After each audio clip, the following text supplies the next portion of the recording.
तो चलिए, आज बात करते हैं एक ऐसी कहानी की जो साइंस और सुपर नेचुरल के बीच की उस महीन सी लाइन को पूरी तरह से मिटा देती है। हम परत दर परत खोलेंगे भूतिया आश्रम की कहानी को, जहां एक मेडिकल स्टूडेंट का लॉजिक एक ऐसी डरावनी सच्चाई से टकराता है जिस पर वो कभी यकीन ही नहीं करना चाहती थी। कहानी की शुरुआत ही होती है इस चिलिंग वार्निंग के साथ। एक ऐसा मैसेज जो आने वाले खौफ की कह सकते हैं नींव रखता है। तो चलिए इस कहानी की गहराई में उतरते हैं। कहानी का आगाज होता है हमारी मेन कैरेक्टर से। वो एक मेडिकल स्टूडेंट है और उसकी जो ये साइंस और लॉजिक वाली दुनिया है ना, उसे एक बहुत बड़ी चुनौती मिलने वाली है। ये है आरती वर्मा। वो हर चीज को साइंस और लॉजिक से तौलती हैं। उसके लिए जो चीज देखी नहीं जा सकती, समझो उसका कोई वजूद ही नहीं। लेकिन उसका ये नजरिया उसके परिवार के रहस्यमयी अतीत से बिल्कुल अलग है, जहां अंधविश्वास की जड़ें बहुत बहुत गहरी हैं। और कहानी का जो असली टकराव है ना, वो यहीं से शुरू होता है। आरती का दोस्त जीतू ये दावा करता है कि उसने अपने मरे हुए पिता की आत्मा की आवाज सुनी है। अब आरती तो इन सब बातों पर यकीन नहीं करती, तो वो इस दावे को एक मजाक समझकर उसे गलत साबित करने की चुनौती मान लेती है। उससे क्या पता था कि उसका ये एक फैसला उसकी पूरी दुनिया को पलट के रख देगा। तो अब कहानी उस जगह की तरफ मुड़ती है जहां हकीकत और वहम के बीच की लकीर धीरे धीरे धुंधली होने लगती है। ये चुनौती उन्हें ली जाती है एक बड़े ही रहस्यमयी आश्रम तक। वहां का माहौल ही बड़ा अजीब, बड़ा डरावना सा है। और राक्षसों का नाश करने वाले यमगंठ भैरव की एक विशाल मूर्ति ऐसे घूर रही है जैसे वो बस उनके आने का ही इंतजार कर रही हो।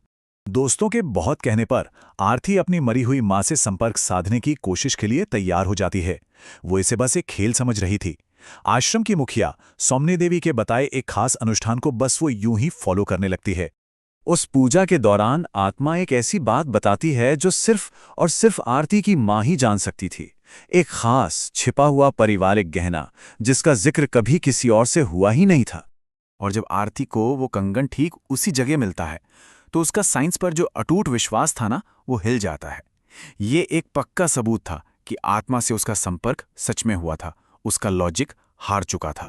लेकिन इस सच के पता चलने से कोई शांति नहीं मिली, बल्कि इसके बाद शुरू हुआ खौफनाक घटनाओं का एक ऐसा सिलसिला जो किसी के भी कंट्रोल से बाहर था। इसके बाद तो एक के बाद एक अजीबोगरीब घटनाएं तेजी से बढ़ने लगीं। जो पहले सिर्फ अजीब वाकये थे, वो अब जानलेवा हमलों में बदल गए। सड़क पर एक भूत का दिखना, कॉलेज फंक्शन में एक दोस्त पर अजीब साया आना, और फिर आरती के पिता की बेरहमी से हत्या। हर पल खतरा बस बढ़ता ही जा रहा था। और बात तब और भी बिगड़ जाती है जब आरती खुद पर से अपना कंट्रोल खोने लगती है। अपने पिता के अंतिम संस्कार में वो एक बिल्कुल अलग, एक डरावनी आवाज में बात करती है और दावा करती है कि वो परिवार में सभी को मार डालेगी। अब यह बिल्कुल साफ था कि वो आत्मा आरती के साथ ही आश्रम से लौट आई थी। अपनी दोस्त को इस हालत में देखकर सब जवाबों की तलाश में बेताब हो जाते हैं और मदद के लिए वो फिर उसी आश्रम लौटते हैं जहां से ये सब कुछ शुरू हुआ था। जब दोस्त मदद के लिए सौमनी देवी के पास वापस पहुंचते हैं, तो उन्हें एक चौंकाने वाला सच पता चलता है। वो आत्मा आरती की मां की है ही नहीं, बल्कि वो आकाश गंगा नाम की एक बदला लेने वाली आत्मा है। एक ऐसी आत्मा जिसका आरती के परिवार से एक हिंसक और खूनी नाता है। और सौमिनी देवी का भी इस आत्मा से एक पर्सनल कनेक्शन है।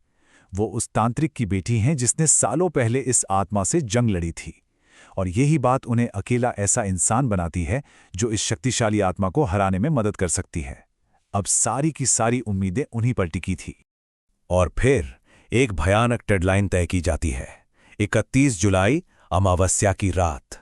ये वही रात है जब आकाश गंगा आरती के शरीर पर हमेशा हमेशा के लिए कब्जा कर लेगी।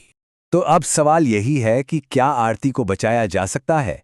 आकाश गंगा की शक्ति हर पल बढ़ रही है और वक्त बहुत तेजी से खत्म हो रहा है।